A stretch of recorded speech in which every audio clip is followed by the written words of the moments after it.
Guten Tag, lieve Lü, dat is maar wel zo weit. Wir haben einen plattischen Fair-Talk. Wir sind auf der Fair zwischen Blexen und Bremerhaven. Und ich habe mir von morgen drei hochinteressante Gäste eingeladen. Da ist Ton ein an meine linke sieht René Schack. Moin. Guten Tag, René. Moin. Moin. Ja, und auf der rechte sieht Jana Hove. Hallo. Und Dieter Trey. Jo, hallo.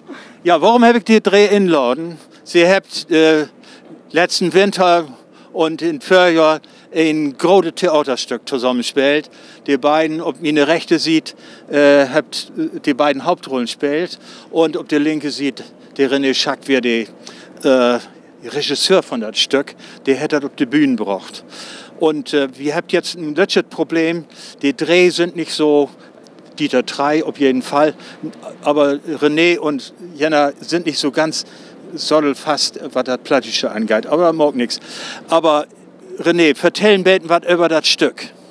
Ja, also ich werde das auf Hochdeutsch sagen, mein Plattdeutsch ist leider nicht so gut. Ich verstehe alles, ich kann auch die plattdeutsche Sprache Regie führen, also korrigieren, aber sprechen leider nicht so gut.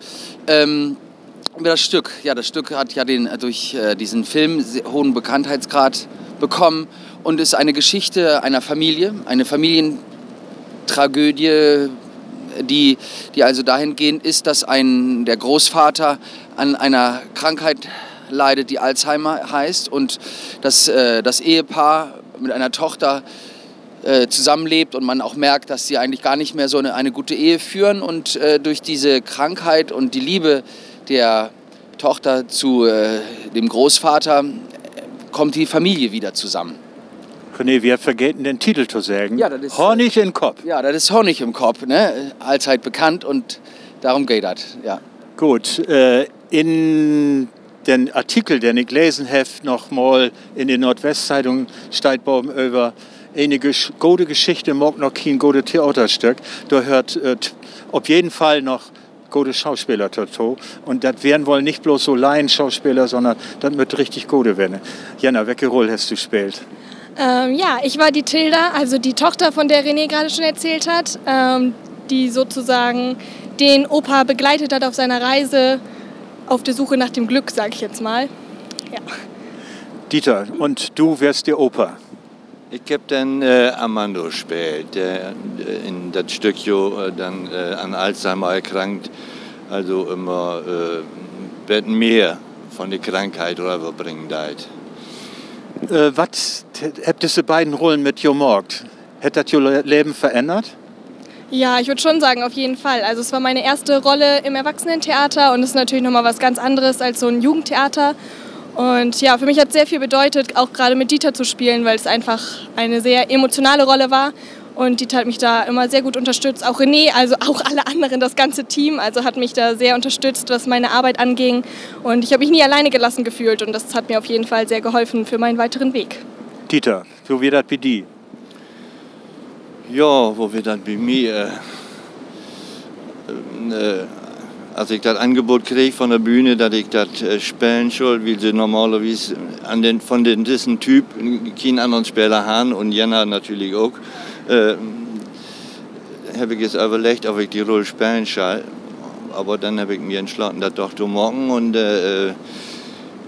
denn René hat mich natürlich viel geholfen. Wie habt die Rolle denn so während der Proben so in Arbeit? Gut, René, was hat das mit dir gemacht, das Stück? Das ist ja mehr, das ist ja bekannt worden, dort ist ein Film mit Til Schweiger und Dieter Hallervorden. Aber die plattische Förloch, erstmal, wo kommt ihr her? Und nochmal, was hast du in das Stück gebracht? Ja, ich sag mal so, für mich war das erste große Regiestück. Also ich bin normalerweise Schauspieler gewesen, über 20 Jahre an den Staatstheatern, habe kleinere Regien geführt und auch mal mich im Plattdeutschen ausprobiert. Und das wäre mal so richtig so ein großes Stück, auch mit einer, sage ich mal, ernsthafteren Vorlage. Und weil es gibt auch Komödienanteile, aber es ist doch auch eine ernsthafte Geschichte. Und wo man die Charaktere ausarbeiten muss. Und ich fand, für mich war das eine tolle Möglichkeit, weil ich mit Amateuren so arbeiten zu können wie mit Profis. Und das war wirklich ganz toll, weil zum Beispiel Dieter, was ich das schönste Kompliment finde, ist, dass viele Menschen gesagt haben, er hat das nicht gespielt, er war das. Und wir haben sehr viel daran gearbeitet, was bedeutet diese Krankheit, was ist diese Krankheit. Und zum Beispiel, es gibt im Stück etwas, wo der Amandus nicht mehr schreiben kann. Und wie spielt man das, dass man darüber daran auch innerlich zerbricht, dass man früher Arzt gewesen ist, wo man leichter Rezepte ausgeschrieben hat, wo man einfach etwas schreiben konnte. Plötzlich setzt man sich hin und man fühlt sich wie ein 6-jähriges Kind. Man kann nicht mehr das L, was man in der Schule gelernt hat, ganz viel zu schreiben. Plötzlich kann man das L nicht mehr bilden. Man fühlt sich zurückgesetzt als wie ein 5-jähriges Kind. Und das auszuhalten als erwachsener Mensch, der man doch auch ist, zwischen 70 und 80, ja, und das zu spüren und das zu spielen, daran haben wir gearbeitet. Hast du das Gefühl, du hast das mit Laien zu tun, mit Amateure oder also ich habe das Stück gesehen und habe eigentlich von die erste Minute an das Gefühl das ist hier ein professionelles Theater. Ja, das ist ein großes Kompliment natürlich, aber nee, für mich ist das so, ich versuche halt so mit Menschen zu arbeiten und mit dem, was ich mit ihnen arbeiten kann, und ich mache den Unterschied zwischen Profi und Amateur nicht so in der Arbeit. Also ich versuche herauszuarbeiten, was geht. Aber für mich war das, ich bin sehr weit damit gekommen in der Arbeit, miteinander, ja. Jena, die Rolle, die du spielt hast, vielleicht noch mal ein bisschen, was ist das Wichtigste für dich, wenn diese Rolle zu übernehmen und die dann so auszufüllen, als du das mogtest? Ja, also es war am Anfang wirklich schwierig für mich, weil es auch eine sehr große Rolle war natürlich und ich das ja so nicht kannte. Aber ja, das Wichtigste war für mich halt diese Unterstützung, die ich gerade schon genannt habe. Also, dass ich einfach von allen Seiten wusste, dass man auf mich vertraut so und dass das was Gutes werden kann. Das heißt, ihr habt einen guten Regisseur hat. Ja, also auf jeden Fall einen guten Regisseur, aber nicht nur. Also es geht ums ganze Team. Also der Bühnenbau, die Maske, die Technik, alles, was dahinter steht, das ist natürlich einfach richtig krass. Also ich finde, das wird auch viel zu selten eigentlich erwähnt, weil die machen so viel Arbeit und das sind so tolle Menschen, die einen auch so unterstützen, hinter der Bühne, auf der Bühne, vor der Bühne, immer. Also sie sind alle da und man kann sich auf sie alle verlassen. Also es ist schon wirklich richtig toll, also auf jeden Fall. Dieter, du bist in dieser Rolle drin gewesen, das hätte man auch gemerkt, wenn man die Togeken hätte auf die Bühnen. Wo lange wird man daran arbeiten? Und lässt die das in Ruhe, wenn du nach Hause gegangen bist? Oder hast du mit dieser Rolle dann irgendwann auch leben müsst?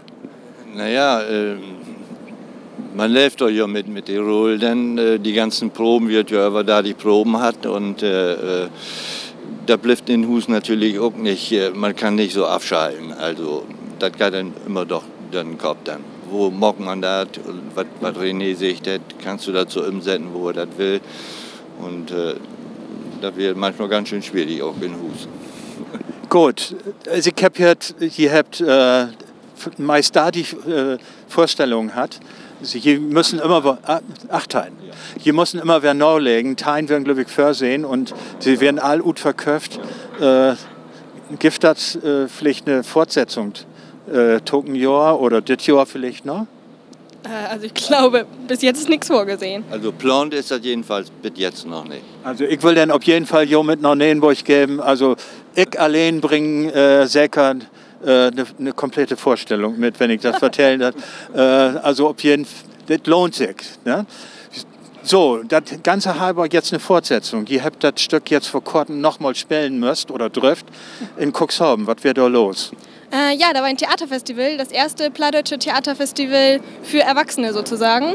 Und ja, da sind wir mit unserem Stück aufgetreten und da waren auch ganz viele andere tolle Stücke und die haben wir uns dann angesehen und ja, halt auch selber gespielt. Es war eine sehr schöne Erfahrung. Gut, und Sie sind nicht so ganz ohne Preis zurückgekommen, oder? Also nee, ich habe bei das Festival denn männlichen Hauptdarsteller den ersten Preis macht. Das heißt, du bist jetzt sozusagen die Oscar-Preisträger für die plattdeutschen Theater. Ja, kann man so sagen.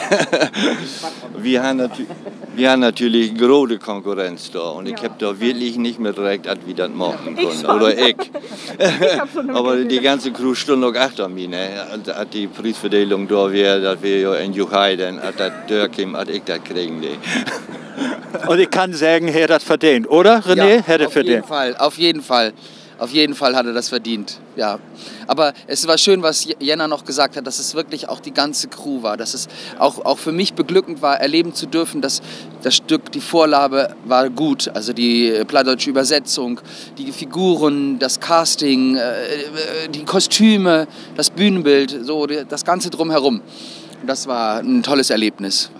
Also, Levelü, plattdeutsche Theater ist sicher mehr als bloß was so ein Schenkelkloppen. Ja. Honig in den Kopf kann man auf die Bühne bringen und zwar dann auch erfolgreich. Also die Lü kommt und kickt sich das an und sind nach Hus gegangen. Ich habe, als ich da wieder Fell sehen, dieses ein oder andere Trauen sich wegdrücken wird. Das wäre wohl einmal aus dem plattischen Fährtalk von der Fähr von Nordenham nach Bremerhaven. Ich danke euch, dass ihr den weiten Weg von die Friesche Wede und René von Ollenburg hier mit nach Nordenham bzw. nach Bremerhaven gemacht hat. Und vielleicht seht wie aus dem nächsten Wolle einmal, wenn das heißt, plattdeutschen Fährtalk.